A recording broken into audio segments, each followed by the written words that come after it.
Hey y'all, and welcome back to my channel. In this tutorial we are stepping away from our typical tumbler tutorials and working on a custom serving tray.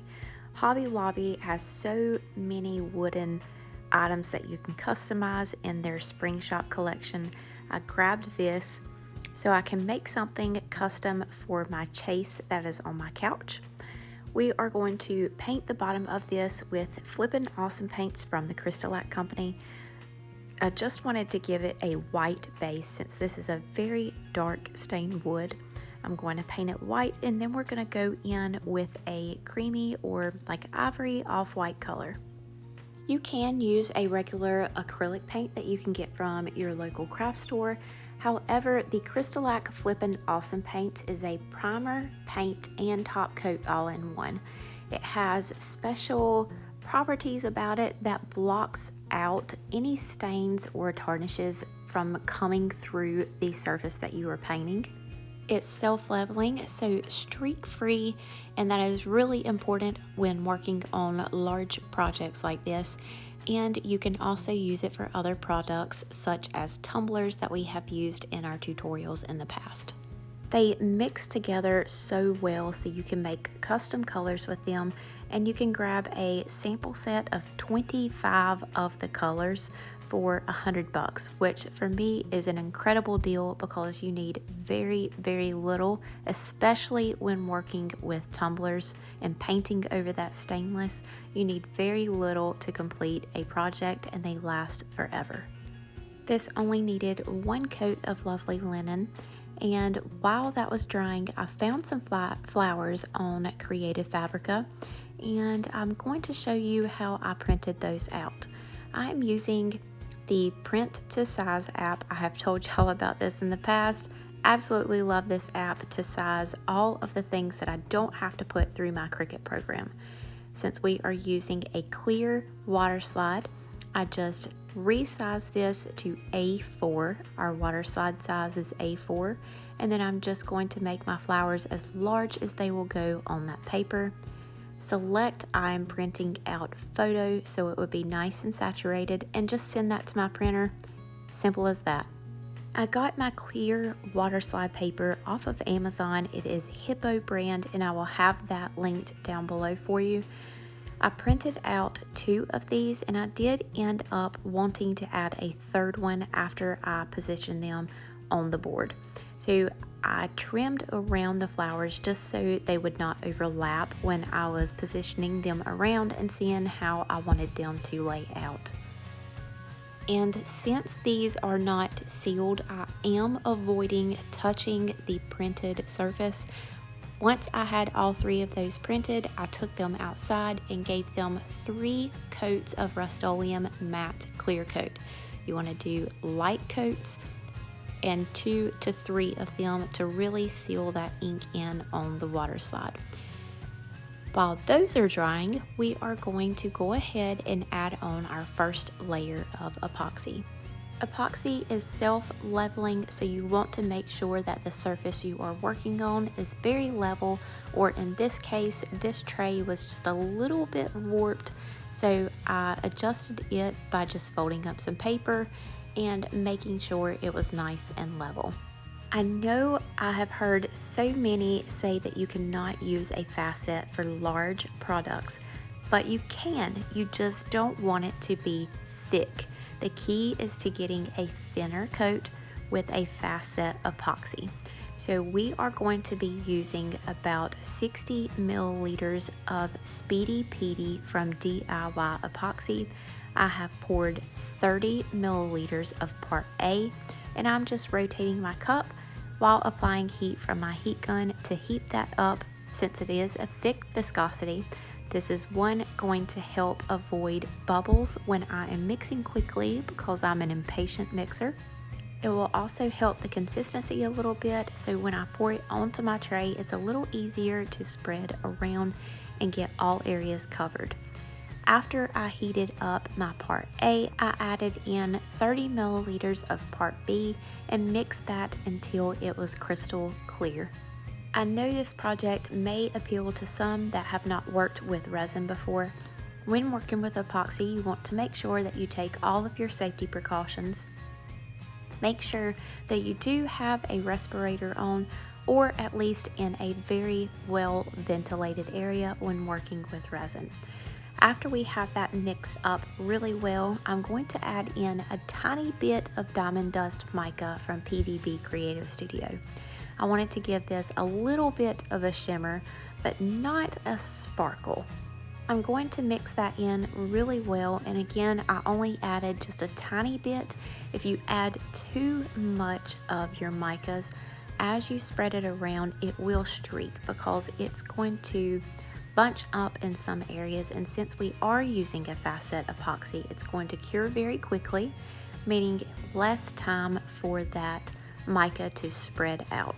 So I'm just going to pour it on my board, and I'm going to grab my little squeegee tool, or you can use a gloved hand and spread this out all around the tray. This does not need to be thick. The goal here is just to get enough on there to have a shiny and slick surface to apply our floral water slides to. You want to get your epoxy as evenly distributed across the tray as possible, and then I'm going to go in with my heat gun and just allow that heat and the pressure from the air to level it even more, as well as pop any bubbles that may have been in my epoxy.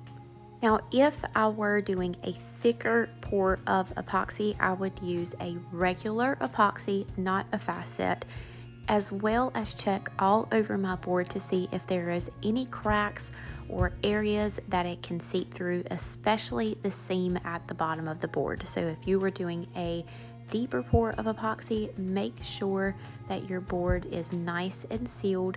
You can seal that in with some silicone. Just make sure that it dries completely before adding on any epoxy. Now we have our 3 floral clusters here.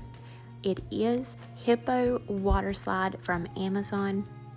So I have a tray of water sitting beside me. I'm going to allow that to get really good and saturated. And a good way to see when it is time for you to remove the water slide from that backing is allow it to sit in the water for a minute, and when it starts relaxing, it will curl up, and I will show you here in just a second how it will sort of perform. I just sit that on my tray so you can see. Once it starts releasing, just as it just did, then it is ready for you to remove from that backing. This clip is sped up ×2, so if that gives you an idea of how slowly I was working with these, you want to move it very slow so you do not risk ripping your water slide. And before I press these down and remove that excess water from underneath them, I'm going to apply all 3 so that I can position them the way that I want, and then we will make sure that they are secure in those spots and allow them to dry up before we add our decal.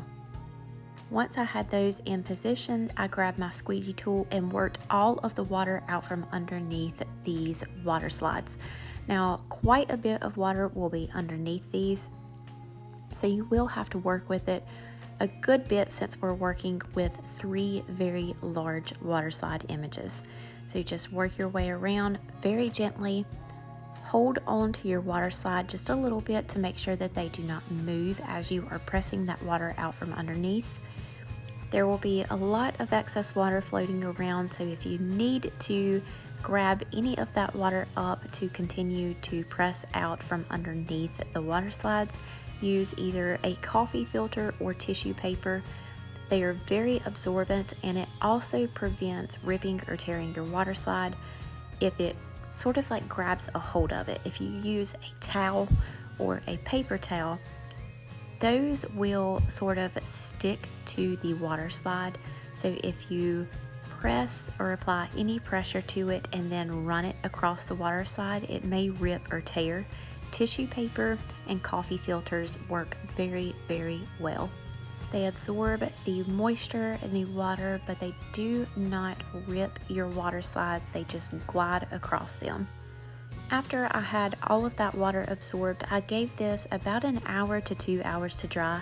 I wanted to make sure that there was no moisture left underneath my water slides before using transfer tape to apply my decal, and I also wanted to make sure that that wood was dry on the side before adding another layer of epoxy. I found this Home Sweet Home SVG for free online, and I will link that down below in the description for y'all. I used my favorite TeckWrapcraft matte vinyl to cut this out on my Cricut machine, and I'm just going to weed off all of this excess and grab all those little bits inside of my letters using my weeding tool, also from TeckWrapcraft. The transfer tape that I'm using is from Amazon. It is my favorite transfer tape. It has really good adhesion on it, and it does not leave behind any residue. But for this case, we definitely do not want it to be super sticky. So I have taken a sheet of the transfer tape and I just actually put it on my shirt like 5 times and removed it so I can get rid of some of that stickiness so it does not peel up any of our floral water slides. I just flip that over, remove the backing, and I'm just going to center it up on my tray and very gently press that down. I'm not going to press it or try to get it super stuck until after we remove that transfer tape again, so we do not ruin our flowers.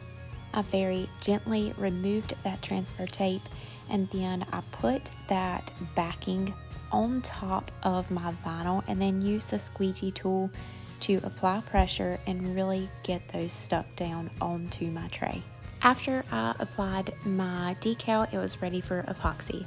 I made sure that I got any debris or glitter that may have found its way to my tray off of the surface. And this time I am using 120 milliliters of Speedy Petey Fast Set epoxy. Again, I can use that amount of Fast Set because we are applying a very thin layer on top of this tray. I just spread that out very evenly all across, and I did go in, I apologize, it does not show it here, with that squeegee tool to fine tune that around the edges and get the epoxy all the way to the edge of the board. Once I finished that, I went in with my heat gun and went all over the surface to heat that up, help it level and pop any of those micro bubbles. You can also use a torch for this, whatever suits you, to help level that out and get rid of those micro bubbles. And this project was complete. I absolutely love how this turned out. I'm so excited to use it in my living room. It will definitely hold lots of coffee, popcorn bowls for movie nights, and has the perfect little pop of color for my neutral living space. I hope that you all enjoyed this tutorial. If you did, give it a big thumbs up, and don't forget to subscribe to the channel. Hit the bell in the corner to be notified anytime a new tutorial drops. And if you want more items like this on the channel, let me know down in the comments and we will definitely start incorporating those in. Thank you all so much, and we will see you next time.